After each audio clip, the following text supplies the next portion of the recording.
going on? It's your man Don McKay here at Radioonfire.com. It's the Don McKay Show. Let's get into it. So over the weekend, the NFL had, of course, their annual Hall of Fame ceremony and all that good stuff, Canton, Ohio. So these players play their whole careers, and many of them, most of them, have the hope of having a career that makes it to the Hall of Fame. So you have a class, 8 men. Congratulations to that class. And I'm not going to talk about everybody, but we're going to, it's just, all in all, I enjoyed the speeches. I thought that people gave good, inspirational speeches. But at the same time, there were some moments that a little embarrassing for some people. I would more specifically the kids of Ray Lewis. But the 8 men that joined the royalty Saturday night with their induction to the Hall of Fame, the celebration was not limited to Ohio, as T.O. Terrell Owens had his own ceremony in Tennessee. But we'll get to T.O. at the end. But actually, I'm gonna start with Ray Lewis, person that I love to hate. Okay, on the field, Ray Lewis is, he's inspirational. I think that aside from his battle with the law early in 2000, he's been instrumental in the success of the Ravens. He's very he's able to rile the guys up, and that our 2 rings, Ray Lewis was instrumental in us getting those. Not only from, especially this last one, not necessarily from the player standpoint, but more so from the inspirational. He talked about coming back from injuries. He talked about growing up poor. He talked about his mother struggling. He talked about staying in Florida when the family needed when the mom needed to move to Tennessee, and pushing. And he thanked people, and thanked Michael Phelps. He thanked coaches. He thanked different friends, brothers and sisters, all that good stuff. And while he had a wireless mic, like he was doing a TED Talk and walking around or some type of religious speech, he was in full preacher mode. Over 30 minutes, very close to the record of Brett Favre for the longest Hall of Fame speech. But he had his gold jacket. Another ironic thing about the Ray Lewis day, his bust, NFL, all the money they have, his bust looked nothing like him. I don't know where did he get, who the hell was that, or the bust, but whatever. He walked around the stage and he talked about, here's where he lost me. He talked about kissing his kids in the mouth. Many of his kids are grown. He has a lot of kids. Him and Randy Moss got tons of kids. And kissing the kids in the mouth is the boys and the girls. Come on. And the boys clearly were embarrassed by this notion. I mean, you have flashbacks of Birdman kissing Lil Wayne. Kissing grown kids in the mouth is pretty whack. Okay. And it's got to be borderline something. Bad judgment, bare minimum. Kissing babies in the mouth is whack. I mean, shit, you eating pussy and shit or whatever the fuck your pleasure is, and you kissing the kids in the mouth, it's just crazy. Like, kids' immune system, like, what are you doing, right? Kiss them on the cheek, kiss them on the forehead, like, what are you kissing, whatever. But, so that's the embarrassment part. Embarrassing his kids, embarrassing him. To me, it shows bad judgment. Now, if Ray Lewis is kissing his grown kids in the mouth, he thinks it's cool, he very well could be performing and engaging in inappropriate behavior with people he works with. Maybe Ray Lewis could get Me Too next because of this bad judgment. Maybe. I don't know. But as I said, Ray Lewis is socially just tone deaf. When it comes to social issues, when he's speaking about the riots, when he speaks about Colin Kaepernick, when he speaks about his kids, tone deaf. On the field, he's good. But now we're at the point where he's off the field. So it's just going to be nothing but Ray Lewis being tone deaf and saying and doing dumb stuff. But that's Ray Lewis. So another standout speech for me, Randy Moss. I hadn't heard Randy Moss speak before. Really. I didn't pay attention to his interviews too much. I had not seen the 30 for 30 he talked about, but he talked about it many times. I'm going to watch it. Randy Moss, I was surprised. Good old country boy from West Virginia, small town in West Virginia. He was born in poverty, but he promised his hometown of Rand, West Virginia, that he would be back to celebrate his victory in the town square, and he's going to bring his jacket there for anybody who wanted to see it at 4:30, he said.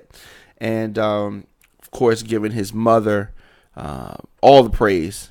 And I was impressed with Randy Moss. I didn't realize that he was from West Virginia. He talked about battling with discrimination and just people doubting him and all kind of stuff.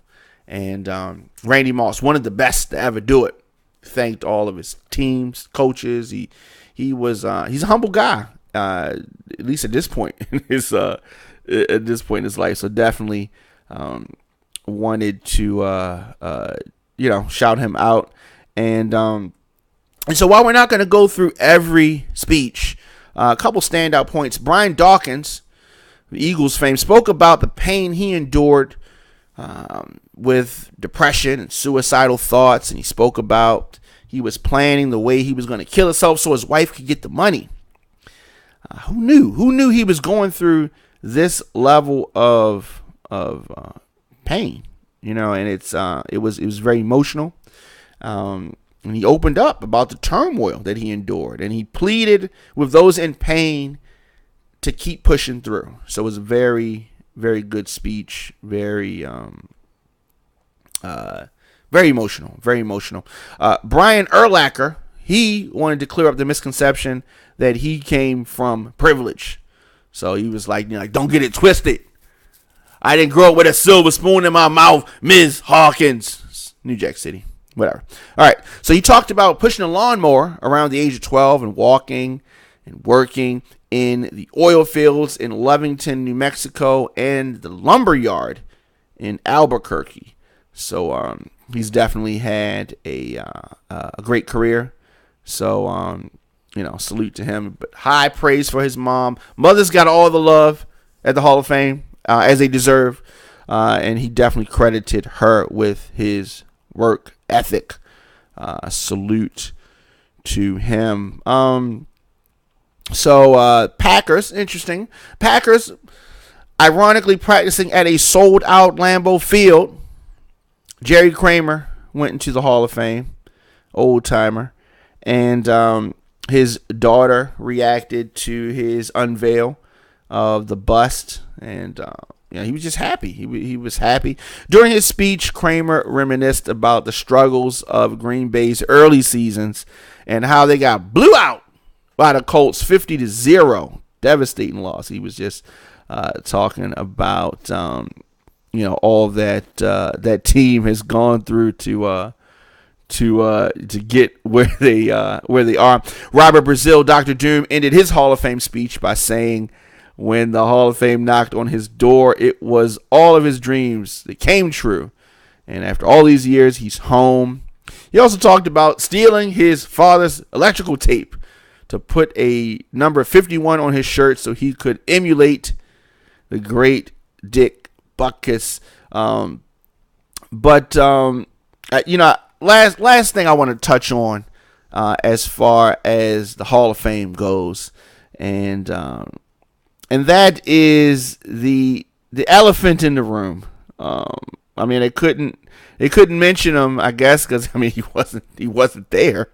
But former wide receiver T.O. Terrell Owens, Mr. Drama King himself, delivered an emotional 40-minute speech at his former college, the University of Tennessee, Chattanooga, where he reiterated why he skipped this weekend's Hall of Fame ceremony, and he acknowledged Jerry Rice, Michael Jordan, Kobe Bryant as athletic inspirations. He also held up a street sign after a road was named in his honor following his Pro Football Hall of Fame speech on Saturday. I understand that the media, just wasn't on the same page, as he said. And I understand that he wasn't first ballot and all of that. But if you have a problem with some haters, he should have addressed them on the stage at the Hall of Fame. T.O., what he did was rob his fans, his supporters, the people that helped him throughout the career. He robbed them of that moment because while he acknowledged them at Chattanooga, the NFL Hall of Fame speech, it would have been a bigger platform. He could have thumbed his nose at whoever he had to beef with, whoever you didn't like, whatever issue you had, you could have taken it up then. But now it's just you proved the naysayers right. You proved that you're a diva. Now, if he was holding out because of the way the NFL treated Kaepernick, I might say, okay, I agree with you. I feel you on that. But this was not a political stance. This was not a social stance. This was a personal hissy fit. This was a temper tantrum that has continued in his retirement. It's crazy. But it's T.O., so even if he makes up with them later, he's not going to get the chance on the big platform to say the things that he wants to say. Come on, T.O., what is going on with you, man? The last slap in the face of all the people that supported T.O. was T.O. Not going. But he still has a bust. He's still going to have a bust in the Hall of Fame. So I guess at the end of the day, do people really remember the speeches? I think they do. But T.O. just, as always, just going against the grain. That is T.O. Let me know your thoughts in the comment section. Instagram, Facebook, Twitter, at The Diamond K Show, at Radioonfire. Of course, I'll be back tomorrow morning with a new episode of The Diamond K Show. I will see you guys tomorrow.